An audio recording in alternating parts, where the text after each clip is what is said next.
When you talk about the greatest fighters in MMA history, there are a few names that always spark debate. Anderson Silva, Khabib, John Jones, and Fedor. But there's one name that deserves to be in that conversation every single time. Demetrious Johnson. And what makes DJ different from the rest? It's not just the wins, though he's got plenty of those. We're talking 30 pro fights, with 25 victories. That includes 5 knockouts, 8 submissions, and 12 decisions. The guy can beat you in any way he wants. And that's the thing. Demetrious Johnson isn't just a great striker or just a great grappler. He's elite everywhere. Whether it's striking, wrestling, clinch work, or submissions, he does it all at the highest level. So if you still don't have Demetrious Johnson in your MMA GOAT conversation, it might be time to rethink that. Born August 13th, 1986, Demetrious Krishna Johnson is a name that'll forever be etched in MMA history. He was the inaugural UFC flyweight champion, defending that belt 11 times in a row. That's not just dominant, that's historic. He also holds the record for the most consecutive wins in UFC flyweight history with 13. And after leaving the UFC, he didn't slow down one bit.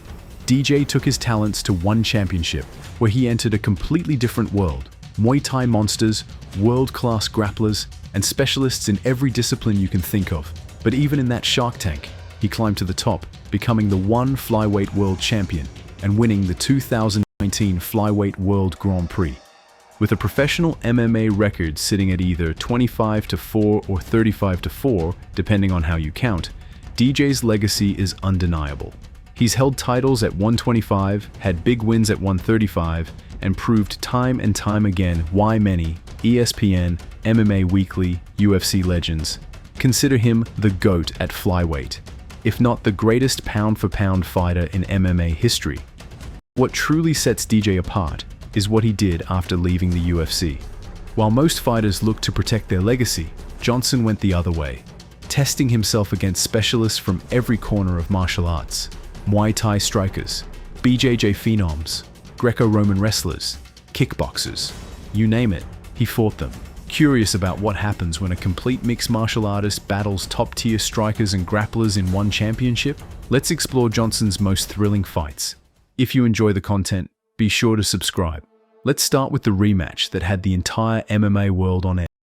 After ruling the UFC's flyweight division for what felt like forever, Johnson was traded to one championship. But things didn't go exactly as planned at first.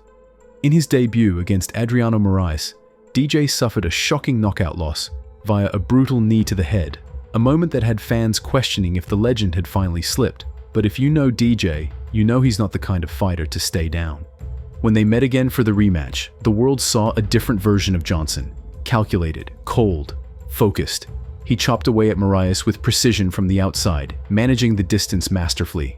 And then, he changed the arena. A flying knee of his own. Lights out. Redemption. The same move that beat him, he used it to finish Moraes. That wasn't just a win. That was a statement. Now let's rewind to one of the most jaw-dropping submissions in MMA history. Ray Borg was no slouch. But DJ? He was in another dimension. Most fans expected another dominant win, but nobody saw this coming. Late in the 5th round, Johnson took his opponent's back and seemed ready to win by decision. But then, out of nowhere, he pulled off an incredible move. A suplex straight into an armbar, all in one smooth motion. It looked more like something from a video game than a real fight.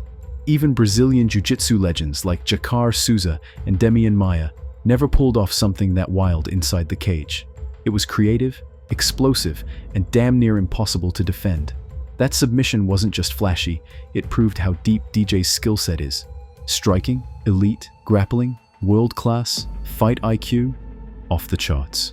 Then there was Joseph Benavidez, one of the best flyweights never to win a title, and the guy many thought could be champ if DJ wasn't around. Their first bout was close and technical, with DJ walking away with the W. But in the rematch, Johnson didn't leave room for debate. A perfectly timed right hand, one punch, game over. It was fast, it was brutal, and it silenced the critics who used to say DJ couldn't finish fights. Even Benavidez didn't seem too worried about Johnson's power going in, but he found out the hard way, that KO was more than just another win. It was a reminder that DJ wasn't just a points guy, he was a problem. May 5th, 2023, One Fight Night 10.